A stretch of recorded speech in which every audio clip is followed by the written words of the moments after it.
Hello everyone, welcome to the next video on A Roadside Stand by Robert Frost. This is one of the very interesting poem by Robert Frost where he is sympathizing with the poor people and expressing his sorrow and grief, at the same time voicing the emotions of the poor people too. The poet here contrasts the lives of the necessitous people of the countryside with the inconsiderate and insensitive city dwellers who don't even bother to notice the roadside stand that these people have to put up to sell their goods. The poem echoes Frost's childhood days, and later his adult life. He had faced trials and tribulations in no small measure. Poetry was not fetching him enough in his early days, that is echoed in this poem. To make both ends meet, he had to take to farming, poultry, etc. The hard times that he faced scarred his mind and shaped his conscience. He became a humanist and a pro-poor liberal thinker that is very clearly expressed here. In this video, we will talk about the line by line explanation. I have not divided this poem into stanzas as different in different texts. It is divided into different forms. So I have explained it in line wise so that it becomes easier for you to grasp each and every meaning of the line along with the words, the literary devices that have been used, so that you can write your answers and analyze it quite clearly. So without much ado, let's start with the poem. So the poem starts with a description of the roadside stand and the intention behind it. The little old house was out with a little new shed. So the man or one of the village folks carved out from his old house a little space and created an extension. In front, at the edge of the road, where the traffic sped. So the traffic sped means the hints at the bustle of the city. It means the high speed of the traffic in the highways. This line means that the extended shack was located beside a highway that ran to a city nearby. The shop was extended towards the edge so that it was able to attract the attention of the speeding vehicles. A roadside stand that too pathetically pled. So this word pathetically and pled together form the alliteration. Pled shows the pitiable condition of the people there and also the shack. Here the roadside stand has been personified as if it is pleading pathetically, like a human being is pleading or asking for help. However, one thing that one must, or the readers must notice in this line, is that the person was not begging. The person was not begging for any alms or for any kind of money. He wanted to earn his livelihood respectfully. It would not be fair to say for a dole of bread. The cash is needed for livelihood indeed, as well as to buy the things that would attract the city people. The words "it would not be fair" hints, it is indeed the first hint where the poet's heart resides with the countrymen. And this dole of bread, dole here means share, and bread means the basic necessity that is needed for survival. So it is very clear in this line that he is doing business and he is not there or asking for any kind of charity. In the first 6 lines of the poem, though it may seem that the owner or the person was begging for food, as it may apparently seem by its pitiable side, as hinted by the words pathetically pled, they were desirous of earning money respectfully. He or they were not interested in begging, as it is once again very clear. But for some of the money, the cash whose flow supports the flower of the cities from sinking and withering faint. So once the transaction begins, the cash would ensure that this pitiable stand sells goodies would attract the attention of the city folks. Otherwise, it was very difficult to attract the whims and the fancies of these city people. This shows that the shed or the roadside stand tried hard to draw the attention of the rich people who did not or do not care to notice the stand. This line is very significant. The flower of cities from sinking and withering faint. Faint here means discolor, and the flower of the cities refers to the affluent people. It can also be seen as the businesses which are thriving due to the cash inflow. The cash inflow prevents it from withering and fainting, dying, drying, or failing. One thing that I would like you to notice in line 4 of this poem is that the edging out of the shop would ensure, at least that is what the owner hopes, to get some cash inflow. That in turn would enable him to buy some of the things that are sold in the cities, and this way his livelihood would also be secured. And as a result, once his attraction is gained, his business will possibly flourish, we can hope. Okay, so to continue, this line, the flower of cities from sinking and withering faint. The ones who are not so affluent feel that the money the rich spend to adorn or decorate their gardens or feeding their whims can be prevented from being in ruins by them. Them here refers to the poor people, like the poor here hinted again at the owner of this roadside stand. The polished traffic passed with a mind ahead. Mind ahead here refers to the driving ahead. The well-to-do people passed by without casting a glance at the rudimentary counter as contrasted with the polished traffic. So why are they polished? Because they are rich people. The cars or the way they look all are well maintained, unlike the rustic appearance of the roadside stand. Okay. So now moving on to the next lines. Or if ever aside a moment, then out of sorts at having the landscape marred with artless paint. Of signs that with N turned wrong and S turned wrong, offered for sale wild berries in wooden quarts. Of crook-necked golden squash with silver warts, or beauty rest in beautiful mountain scene. So the poet notices that if anyone or any car stops for a brief moment, then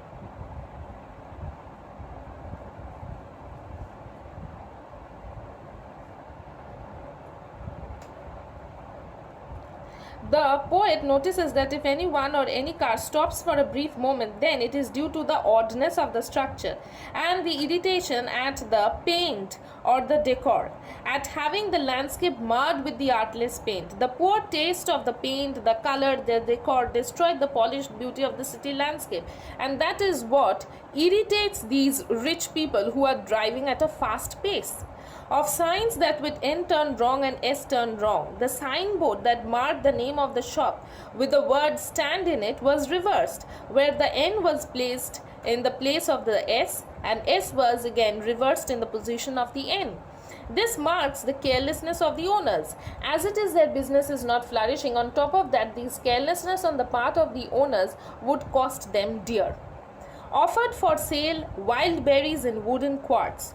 The shed tried to sell the wild berries in their wooden boxes. And what else did it sell except the wild berries? Crook-necked golden squash, twisted-necked golden or yellow-colored squash. These are kind of vegetables with silver warts, with silver-colored lumps, or beauty rest in beautiful mountain scene. The roadside stand also provides the place to stay in the scenic city landscape. So there are many opportunities for the city people to explore the roadside stand and the beauty associated with it, to enjoy or get a glimpse of the rustic life. But we wonder whether they are really interested in it. Now we will move on to the next line. You have the money, but if you want to be mean. So here the travelers, however, felt that these poorly kept stands spoiled the pristine beauty of the landscape. So everything is everything that these rustic people are trying to do to earn their livelihood is causing some kind of irritation in them. Why keep your money this crossly and go along? So this shows the disappointment. This crossly and go along. This line shows or hints at the disappointment. The people passing by the humble counter looked joyfully at the scenery, but it was beneath their dignity to spend money there, as it is very clearly evident in this line. So here we understand that the owners of the stand felt that the city dwellers were mean and miserly. They were not willing to spend their money on these little or authentic things that they tried to sell. The hurt to the scenery wouldn't be my complaint. So the ramshackle sack stands as a blot against the scenic beauty. For the bloated travelers, they means the rich and the arrogant travelers, the shack is a spoiler to the landscape. And the poet tells that he wouldn't much mind at the oddness of the structure or the oddness of the position of the ramshackle stand, so much as the trusting sorrow of what is unsaid. The poet in this line is more worried about the untold pain that unsaid words cause to the faith of the people belonging to the countryside. So here he is clearly again and again hinting at the poor conditions that they are living in and the continuous attempt of these poor people to reach out to the rich people so that their livelihood or their living conditions improve. Here, far from the city, we make our roadside stand and ask for some city money to feel in hand. Here we refers to the poet and at once who is at one with the village or the country folks. The rich people avoid looking at the counter. They are unmindful of the fervent desire of the humble villagers' struggle to fight the hardships of the life with a tiny portion of the cash from the travelers' pockets. That is what they mean by the cash in hand. The people want to experience some city money to enjoy the comforts of life, which so along they have noticed it or witnessed it as something that luxury that they possibly cannot afford. To try if it will not make our being expand and give us the life of the moving pictures promise. So here in these two lines, to try if it will not make our being expand and give us the life of the moving pictures promise, here in these two lines they long to have, they here refers to the poor people or the owners, similar owners who are trying to set up their business in the city or the highways. They long to have a comfortable lifestyle as depicted in the movies. They hope against hope that the city dwellers may fulfill the promise of giving them the economic independence. As they see in the movies, moving pictures here refers to the movies, that the party in power is said to be keeping from us. The indifference of the wealthy city folks is clearly a matter of disgust, and the disgust is very well expressed or highlighted in this line by the poet Robert Frost. The political power is clearly tilted in favor of the rich people. Here the party in power clearly refers to the ruling party or the party who is controlling the lives of these people without paying the due attention to these downtrodden people. It is in the news that all these pitiful kin are to be bought and mercifully gathered in, to live in villages next to the theatre and store where they don't have to think for themselves anymore, while greedy good doers, beneficent beasts of prey, swarm over their lives, enforcing benefits. So again, here there is a change of the pattern, and the oppression that the poet is trying to express is more clearly expressed here, and we get involved along with the poet and feel at one with the poor people also. So here what is the poet trying to tell? That a new relocation plan for these poor villagers has been offered. It is in the offing. And in the pretense of giving them comforts of the urban life, what are they trying, what are these ruling parties or these people trying to do? They are forcefully uprooting them from their native land and making them live inside the urban limits, beside the theaters, the movie houses and the malls. So, and when they are making them to stay in these beside these places, they are not very well established or they are not very well set up. So most of them are living in the shanties, poor living conditions, and in their attempt for the benefit, as you will see in the later lines, in their attempt to benefit from these schemes, they are just ignoring the emotions, the living conditions, the livelihood, their urge, emotions, everything, economic independence, everything is being ignored to a great extent, where they don't have to think for themselves anymore. These imposed luxuries will take away from them any need to think about themselves, their livelihood or their rights. So they will automatically get the money or the kind of comfort they had been desiring for so long. So what is the need of earning? while the greedy good doers, beneficent beasts of prey, swarm over their lives enforcing benefits. Greedy good doers is a probable hint at the politicians. The beneficent beasts of prey refers to the people who are in possession of the hands, because in the garb of the benefits that will be provided to these country folk, they will exploit them unnecessarily. And swarming over their lives enforcing benefits, the benefits that the wealthy people think so are the benefits. They may not be the benefits, they may not be beneficial for these poor people. So why are they being imposed? They are being imposed because they are greedy. They want to earn the name, quote unquote, as the good doers. Now we will move on to the next lines. That are calculated to suit them out of their wits. The measured tricks will bring them more misery. They will face more difficulties in earning their living. So they will be entrapped in the trap or the trick that these city dwellers have laid upon them. And by teaching them how to sleep, they sleep all day. The rich people, including the politicians, they sleep all day. They only preach. They do not follow that pattern. And they are trying to destroy the usual lifestyle of these poor people. Destroy their sleeping at night the ancient way. So this indicates, destroy their sleeping at night. This indicates that the life of these rural folks will become riddled with difficulties without having or finding any way of escape. Ancient way refers to the original way that these countrymen were used to so along before being so-called benefited by the comforts of the city life.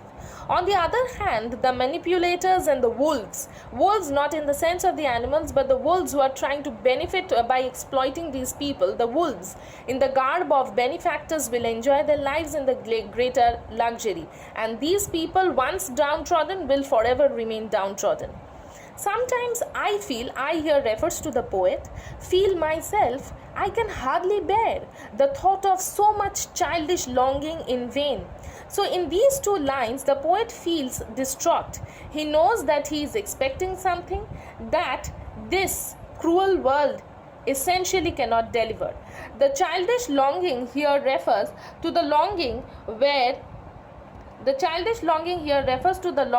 the living condition of these people would improve, and these cannot be fulfilled by these rich politicians or the benefactors in the garb of the wolves. They cannot fulfill them.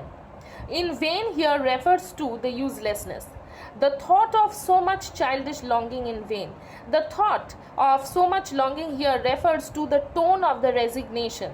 He has resigned that his childish longing will not be fulfilled. It is not possible to be fulfilled. The sadness that lurks in the open window there. In this line, the focus shifts once again to the roadside stand.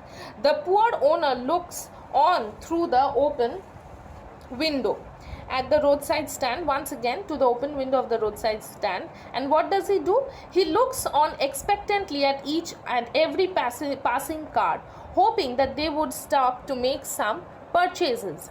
So here in these lines, once again the sadness is marked, and the poet is sad at their disappointment that can be noticed all around the place where no one stopped. Not only their sadness, but also the poet's sadness, as he is again at one with their poor condition, that there is disappointment and resentment all along. For the squeal of brakes or the sound of stopping cars, as you see that these two words are the rare sounds of hope.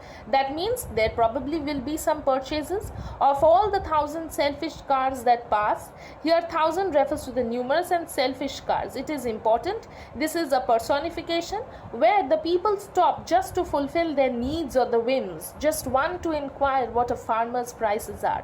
The prices, what a farmer's prices are, refer to the prices of the rustic commodities on display that are waiting to be sold, yet to be sold by these poor or the rustic people to the city dwellers. And one did stop, but only to plow up grass in using the yard to back and turn around, and another to ask the way where it was bound. So at rare intervals cars did stop, but what did they do? They stopped in the backyard to reverse the car or ask simply the direction, and another to ask could they sell it a gallon of gas. So one of the car owners even stopped and asked whether this person or this roadside stand had gas to fill up his car so that he can drive further. They couldn't this crossly, they had none, didn't it see? So in this line, the farmer or the owner grumbles angrily that these people asked for things that were not sold there. And he says that couldn't they see that these things are not being sold? The poet too, like the farmer, is simply exasperated, and we can quite understand what he is trying to tell. This shows how upset they were at the callous attitude of these affluent people. In your answers, if you feel like, you may also avoid this word callous and use careless. The contrast between the mindset of the country and the city folks is clearly highlighted here, and this cannot be totally ignored, as we feel that the disgust is quite overwhelming.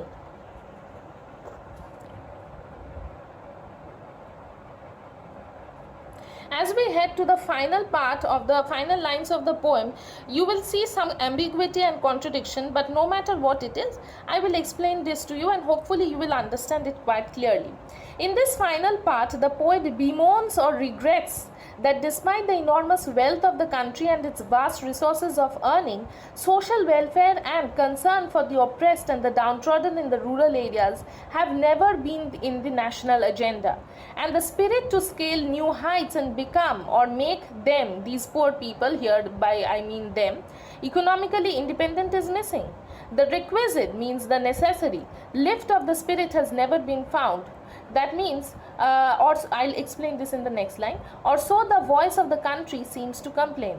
So long the readers knew of the poet's stand, yet here somehow he is quoting the complaints that the rural people only. And we wonder whether this distress that is expressed is now being illustrated from a detached point of view.